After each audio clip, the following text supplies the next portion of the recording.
Alright, what's going on out there, YouTube? This is SEL20 back at it again for a brand new movie review. I'm going to be posting this on not only this YouTube channel, but also my alternative YouTube channel, Super SEL20. I have a lot of different things up there. A lot of them are Christian themed. A lot of different concert videos, a lot of different thought processes that I have spiritually, and then also I have a couple other things out there that are pretty interesting. So anytime you want to, go check that out. This time around, I'm doing a movie review on the movie God Is Not Dead. I saw this movie twice now. I saw it over the weekend on Sunday, and then in addition to that, I also saw it Thursday, the night of the premiere. A lot of people had told me to go see Divergent, but I was really waiting for this specific movie for quite some time. I had seen a lot of other Christian themed movies in the past, such as the Left Behind series by the book writer Tim LaHaye, and the movie adaptation, and I've also read the books. I went through a couple of the other ones, such as Flywheel, Facing the Giants, Courageous, Fireproof, so many different ones that have come through over the years, and one that I looked at a long time ago, it about made me cry. I forget the name of it though, but the theme of it was a young girl, and no, it was actually a young boy, and he was sending out letters, but he was dying. He was dying from cancer, and it was just so amazing how God actually used him to specifically reach out to so many people in such a short amount of time. But by the end of it, me and my whole crew, we were just crying and bawling.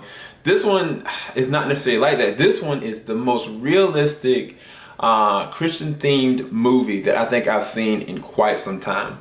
I'll go ahead and get to the backstory for you. I've got a lot of notes up for it, so hopefully I'm not going to run too long. If I do, I apologize, because I really enjoyed it.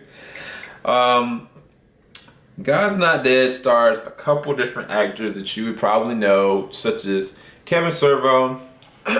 Kevin Sorbo played the world-renowned Hercules. Any of y'all seen the new Hercules trailer with Dwayne "The Rock" Johnson? That was actually pretty epic, so definitely go check that out. I might leave a link at the bottom for that.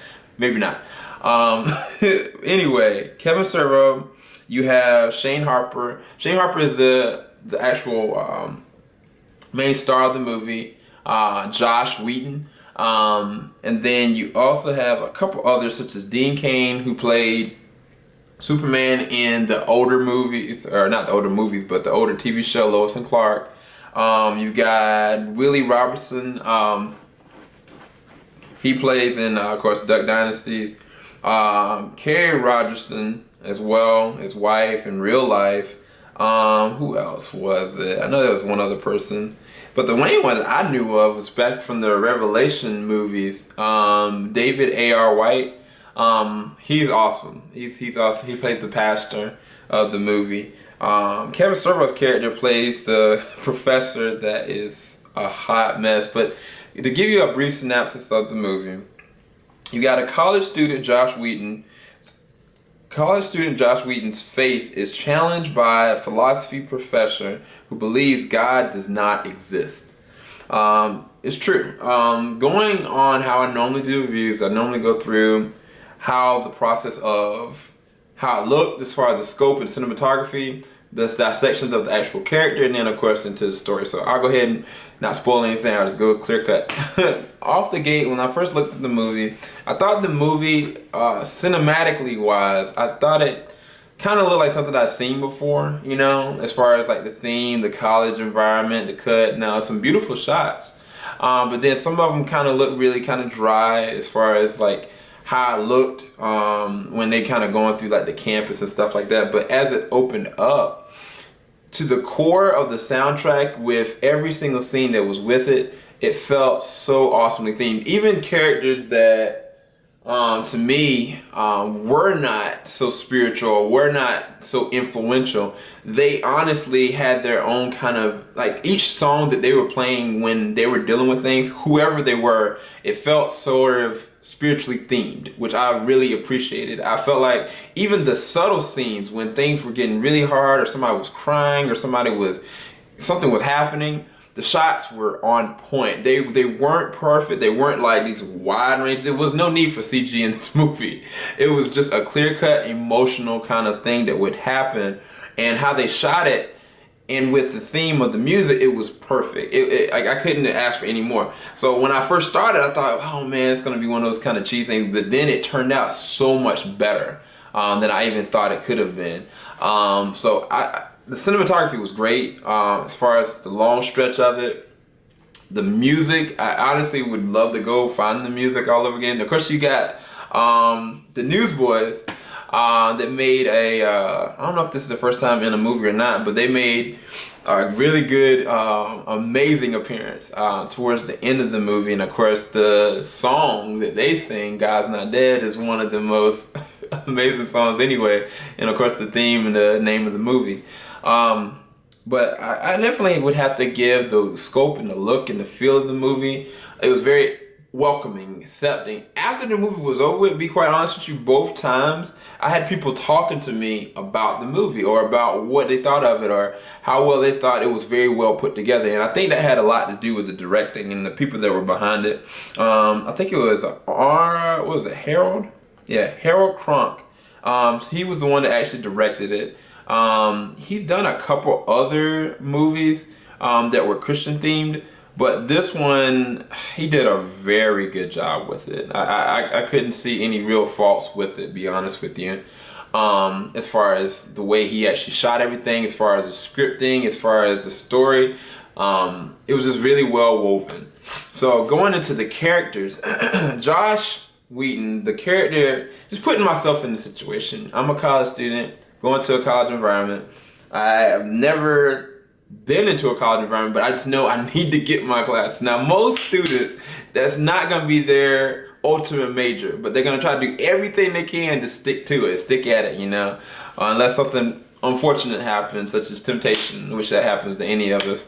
But Josh has already got a girlfriend.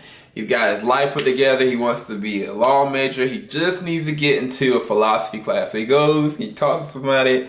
They tell him, okay, this is the class criteria. Who do you pick? He's like, oh, you don't want this one. First thing he looked at the guy that was one of the instructors, or not instructors, but the registrar's office. He looked at this. He's like, don't do it. Don't do it. And he's like, dude, it would mess up my schedule. I got everything planned. And that's foreshadowing later on, because you find out that some things with Josh's girlfriend, who I felt was kind of annoying, but it really was good acting on her part, because the character was made to be, how do I say it? You weren't supposed to find her too appealing. You're supposed to find what was it that was just not necessarily right with her character. And so that plays in later on. But anyway, going into the story in the beginning, with his character, he went in and he was like, I'm just going to go ahead and go with it. And he was like, all right, I warned it's your funeral. You got until this point to drop the class. So he goes in the first day.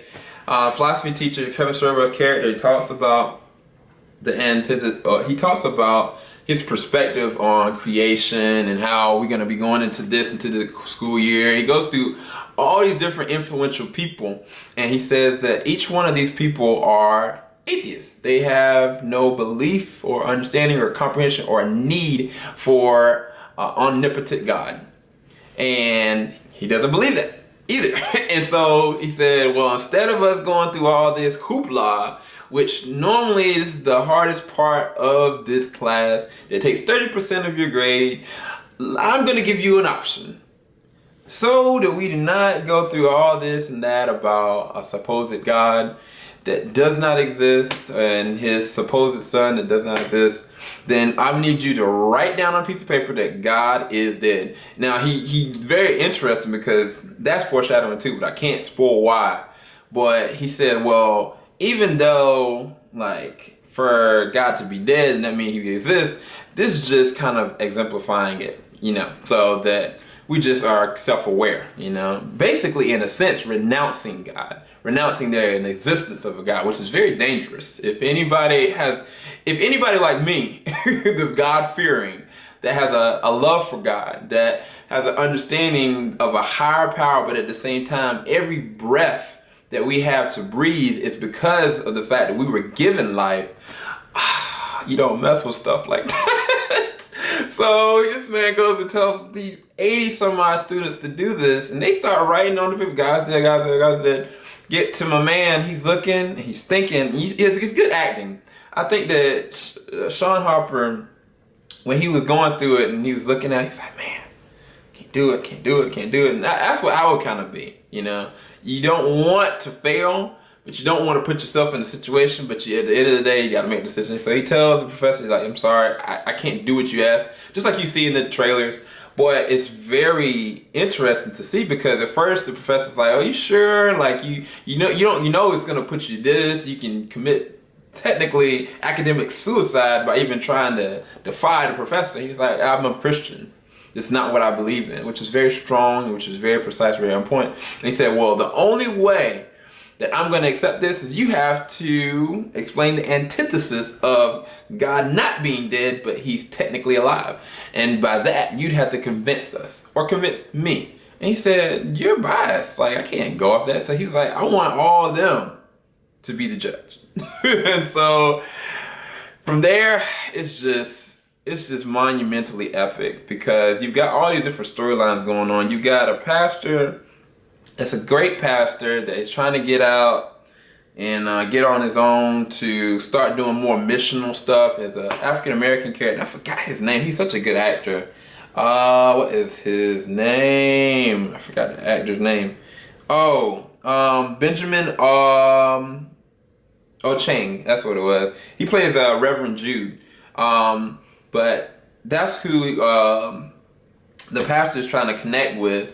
But he's finding out that there's a need after after Josh's character is like, man, I can't understand this. He goes to his girlfriend. The girlfriend's like, no, you're not messing up our plans. And he goes to the pastor, and the pastor is letting him know what he needs to do, but it's not necessarily what he wants to hear. Gives him word for word scripture. But it's just so beautiful the way that the pastor's character is needed and used, but at the same time, by him allowing himself to be used, God is gonna bless him. And that's the way that the dynamics of the story. And that's what it is in real life. When you make time for other people, when you gravitate for other people to be able to help them and help understand them, you might not necessarily see the fruit immediately, but by blessing somebody else, you're gonna be blessed in return, internally or externally, one way or another. And by me, my belief that every blessing that you give somebody else is another blessing that you're storing as a seed for not just you, but for your children, you know? And so I thought that was really interesting with his character. But then you got another character that's a reporter, and she's a hot mess because what was it that she was trying to prove? She was trying to prove, she was prying into people's life because she was a blogger, she was a journalist. And what she was trying to do is she was trying to disprove, I think at first, one of the Duck Dynasty characters that was trying to go to church, and she was just bashing him and everything, and she was dating Dean Cain's character and all this kind of stuff. But something very terrible happens to her, and by the end of it, her character is broken. And it can happen like that in a second for anybody. Anybody that finds themselves at the top, like, don't get comfortable, because life really does happen, and all we have in this life is a moment. Tomorrow is ultimately not promised for anybody, and like, no matter how high you get, like, there's always going to be that one thing that's going to bring you back to scale, you know? And it's very interesting how God is going to be produced or introduced into her into her life. And it might not necessarily be for a good thing. And even there, I mean, it's so many different interwoven characters. Shoot, I can't go through some of them because I would be spoiling the movie. And there was so many. One of the other ones I thought was cool was Martin. Martin is Asian American, or not, no, he is Asian. He transferred in. But he was one of the students as well as Josh, and his character, he doesn't understand what in the world is going on in this class because of this young guy that's standing up for not saying God is not dead. His character is brought through this awesome revelation as well, and by the end of it, it's just so good. Julie, there's another one. There's so many different characters, but that's who it was. Mina, her character was really good. She's got a sick mother, and like, she's got faith and she's given her life over to the Lord, but she's got a serious boyfriend issue, and she's unequally yoked, and she's trying to make herself, she's trying to make him her world. And it's like, when you're unequally yoked with somebody, when you're not on the same level and you're not having the same ideals or the same perspective, and you're going to try to conform to make yourself something that you're not, then of course you're going to be unhappy. But at the same time, that person doesn't have to change, and they're not going to change if they really know what they want, you know? And so it's just so many different characters that are interwoven that I loved every single character, even the smaller ones that had a shell of a time. There was one time one of the drummers from Newsboys did this amazing thing at the end of the movie that, to me, it really shows a level of humbleness, but at the same time, graciousness when it comes to prayer and understanding, you know. And so I really enjoyed that, that humble side and the realistic side, because there are some characters in here that are ruthless. Kevin Sorbo's character is ruthless. Dean Character's character is worse. I can't explain to you how. I can't explain to you why. The journalist that I told you about, Amy, she's bad as well at first. But Kevin Sorbo's character, he plays it to a T. He, in my opinion, a lot of the acting that goes to level. I don't think I've seen Kevin act this way. And so it means to me that it meant so much to him in this role, because he got into that character. I was believing that I was I was Josh in that situation, you know? And I mean, when he's sitting there talking about his disbelief in this, and he's going on this perspective of this, it's like it's forcing the Josh character to go through all these great lengths to try to disprove it. And at first, Josh's character tries to do certain things, and it's like, you know, it's not going to work out. But you see there's a hunger inside of him to do, or to follow what God is telling him to do through this moment. Because at first he's like, I'm not gonna put myself to this like academic suicide. I'm not, you know. But he knows that there's a reasoning for everything, and he accepts that reason is, just like the pastor said, most of these people that are even in this room may never hear about God for the rest of their life. So in this moment, what are you gonna do? And I thought that was really awesome. But Kevin Sorbo's character, the professor, like, he's brought through this. I mean, I don't know. I don't want to spoil too much, but he does some great acting. Dean Cain's character, he is almost the devil to me. But it's just so much that happens. And I appreciated every single character. I can honestly say that. So I honestly, even though the acting wasn't the best or anything like that, it wasn't like a Leonardo DiCaprio-esque kind of performance for every single character, it was a great performance for the meat of the story that was supposed to interpret, which is real life. Walk with the belief in God or the disbelief in God, and how does that look with everybody else around you, and how you manage life without God or with God, you know? And that's the important thing about this movie. From the pastor to the non-believer to the students to the Christians, this is really good. Anyway, I had to give that at least a 4 out of 5. Going into the story, I'm kind of interwoven a lot of the story into this. I'm not going to go too much in depth in this. I'm going to try to finish out. But I would have to say that I really enjoyed the way the symmetry of every single character was just designed. There was a character that was, she had grown up Muslim, and her character, what she had to do, it was just crazy, because, what was it? I think her name Aisha. When she played her character, it was just so crazy because I was brought through such an emotional turmoil, because I remember what it was like a long time ago when you have people around you that accept God or accept a higher purpose, or even that are even Christian, and then the closest people to you not necessarily even understanding or have a relationship with God. How does that look for you? How does that affect you? And there was a lot that was affecting her, and it's just crazy what she had to go through and her story. And I'm not going to spoil any of it, but those were emotional moments like that. They were captured very well. They were very authentic. They were believable. You know, some of them were very predictable. I mean, certain things that would happen. But I was brought by a lot of like joy whenever I saw it. Like it was really good. I think one thing that I did want to add, that there were some cheesy moments where certain characters were kind of like just there, and I didn't necessarily accept them as acceptable characters. They were kind of just fillers. But you have to have that because that's kind of real in itself. Like there's always things happening and transferring around. One of the things that I would say that when the pastor had talked to Josh about, specifically about, I think, what he needs to do, and gave him a scripture. I think one of the scriptures was Luke 12:48, and told him how he needed to do it. And Josh was like, man, I don't want to accept this, you know.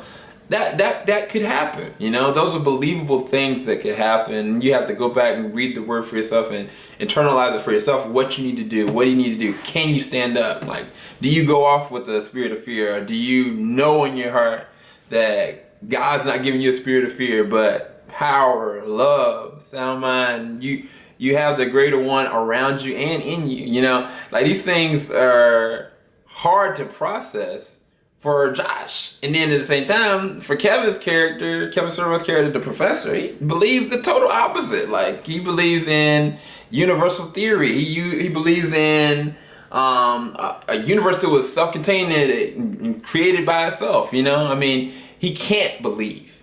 It's not that he doesn't have understanding or knowledge. He can't. You know, and it's very interesting how that story goes out. But the storyline, it wasn't all over the place. It was very well done.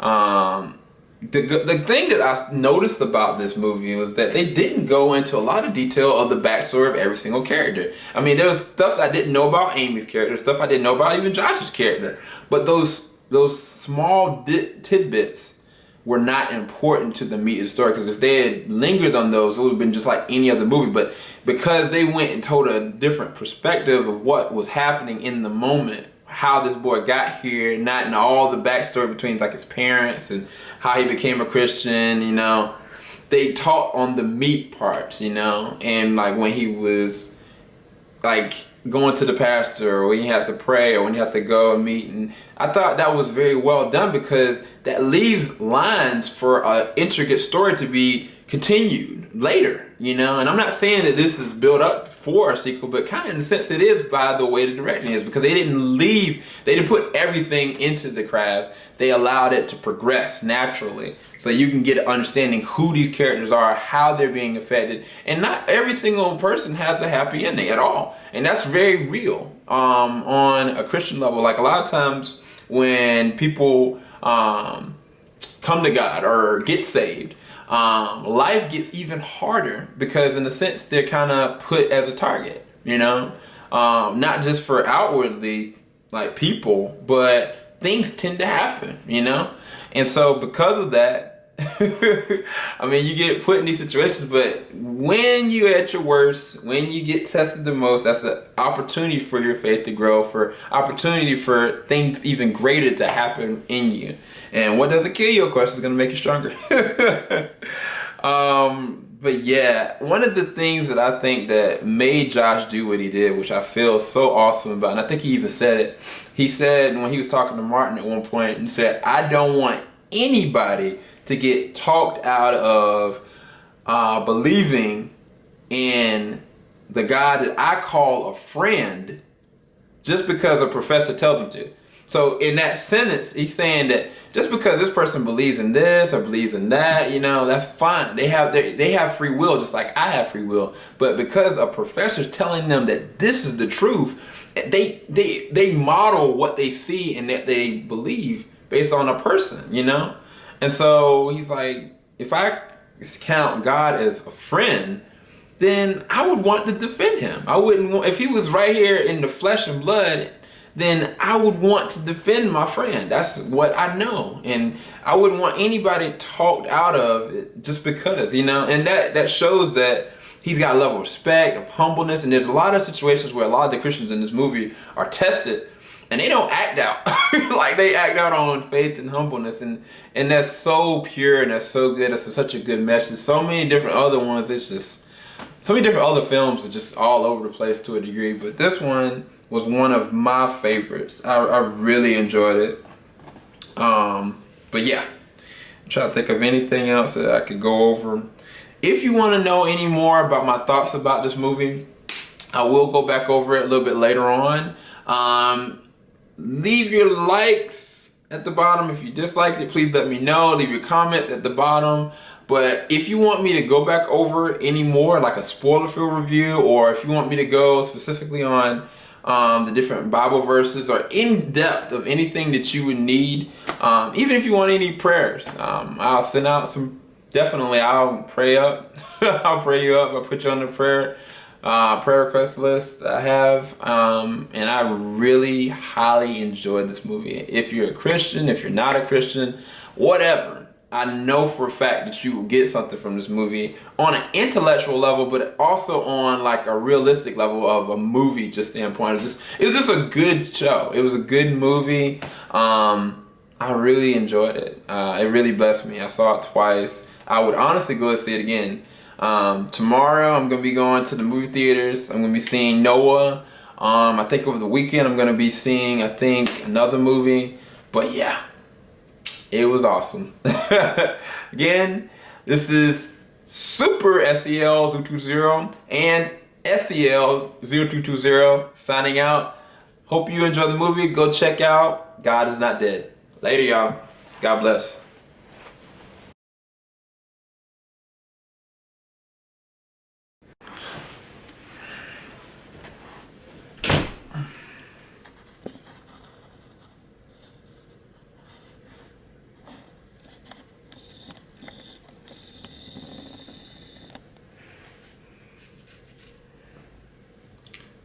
Boom, cha, chalala, boom, boom, ba. Here we go.